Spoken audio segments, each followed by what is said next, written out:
बिस्मिल्लाहिर्रहमानिर्रहीम। Computer science के course operating system के साथ मैं हूं मोहम्मद अमीर, और आज इस कोर्स के लेक्चर नंबर 25 में डिस्कस करेंगे रिसोर्स एलोकेशन ग्राफ।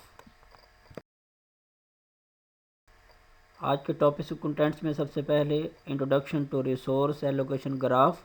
क्या आया रिसोर्स एलोकेशन ग्राफ क्या है, सिस्टम में क्यों यूज़ किया जाता है, और इसके बाद detail of resource allocation graph देखेंगे विद एन एग्जांपल। सबसे पहले जानते हैं कि आया रिसोर्स एलोकेशन ग्राफ क्या है। The resource allocation graph is the pictorial representation of the state of a system. किसी भी सिस्टम की जो सिचुएशन है, हालत है, उसको हम लोग पिक्टोरियल फॉर्म में रिप्रेजेंटेशन करने का जो एक तरीका है उसे रिसोर्स एलोकेशन ग्राफ कहते हैं। As its name suggest, the resource allocation graph is the complete information about all the process which are holding some resources are waiting for some resources। जिस तरह से रिसोर्स एलोकेशन ग्राफ में basically होता क्या है कि किस तरह से प्रोसेस ने और रिसोर्सेज को होल्ड किया हुआ है, या किस तरह से रिसोर्सेज जो हैं वो प्रोसेस से होल्ड किए हुए हैं, इनकी जो कंप्लीट इन्फॉर्मेशन है वो एक ग्राफ से शो करेंगे, जिसे रिसोर्स एलोकेशन ग्राफ कहते हैं। It also contains the information about all the instances of the resources, whether they are available or being used by the process। इसमें ये भी इंफॉर्मेशन शो होती है कि रिसोर्सेज के जो नंबर ऑफ इंस्टेंस हैं वो कितने अवेलेबल हैं और कितने प्रोसेस ने यूज किए हुए हैं। In resource allocation graph, the process is represented by a circle while the resource is represented by a rectangle। Resource allocation graph में जो प्रोसेस हैं उनको सर्कल से डिनोट किया जाता है, और जो रिसोर्स हैं उसको रेक्टेंगल से डिनोट किया जाता है। अब इस एग्जांपल में आप देख सकते हैं जो वर्ड्सेस हैं वो दो टाइप्स के होते हैं, एक प्रोसेस वर्ड्सेस होते हैं और एक रिसोर्स वर्ड्सेस होते हैं। जो प्रोसेस वर्ड्सेस हैं उसको आप सर्कल से डिनोट कर सकते हैं, और जो रिसोर्स हैं उसके फर्दर दो टाइप्स हैं, क्योंकि हमें पता है कि रिसोर्स सिंगल इंस्टेंस भी हो सकते हैं और मल्टीपल इंस्टेंस भी हो सकते हैं। सिंगल इंस्टेंस से मुराद कि उस रिसोर्स की जस्ट जो क्वांटिटी है वो एक है, और मल्टीपल इंस्टेंस से मुराद उसी सेम रिसोर्स के मल्टीपल क्वांटिटीज़ हैं।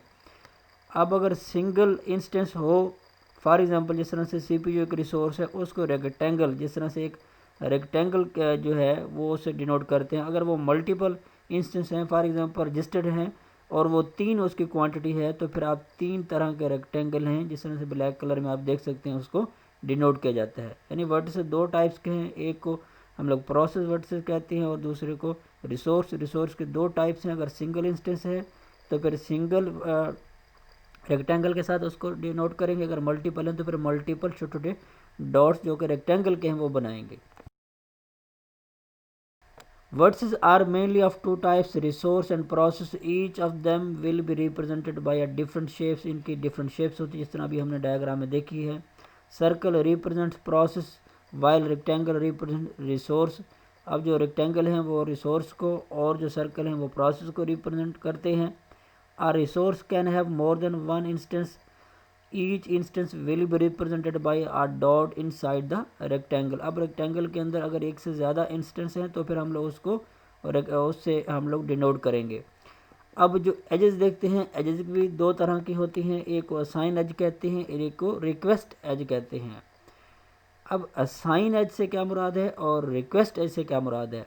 Edges in resource allocation graph are also of two types, one represent assignment and other represents the wait for a process for a resource. अब इस डायग्राम में देख सकते हैं जो असाइन एज है वो बेसिकली ये डिनोट करता है कि जो रिसोर्स है, पर्टिकुलर जो रिसोर्स है उसको किस प्रोसेस ने असाइन किया हुआ है, और रिक्वेस्ट एज से मुराद ये है कि जो पर्टिकुलर रिसोर्स है उसको किस प्रोसेस ने रिक्वेस्ट भेजी हुई है। रिक्वेस्ट भेजने के लिए उसको डाउनवर्ड जो एरो है उससे रिप्रेजेंट करते हैं, और जो असाइन है उसको अपवर्ड एरो से रिप्रेजेंट करते हैं, जिस तरह से आप डायग्राम में भी देख सकते हैं। A resource is shown as assigned to a process if the tail of the arrow is attached to an instance to the resource and the head is attached to the process।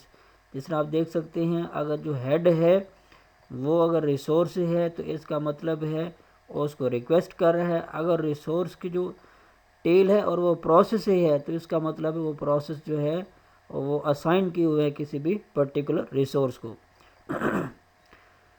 A process is shown as waiting for a resource if the tail of the arrow is attached to the process while the head is pointing toward the resource। आप diagram में भी देख सकती हैं process is requesting for a particular resource, तो इसका मतलब क्या है, जो head है वो resource की तरफ है।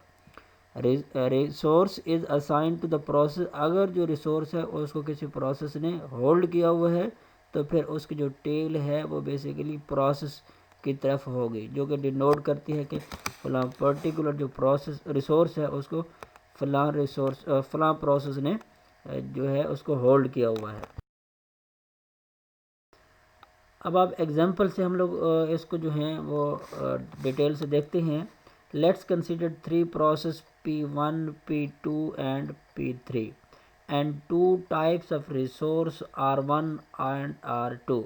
इस एग्जांपल के अंदर 3 तरह के प्रोसेस हैं जिसको डिनोट P1, P2 और P3 से किया गया है, और 2 रिसोर्स हैं जिसे R1 और R2 से डिनोट किया गया है। The resources are having 1 instance each.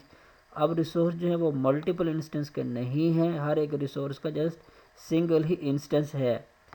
According to the graph R1 is being used by P1।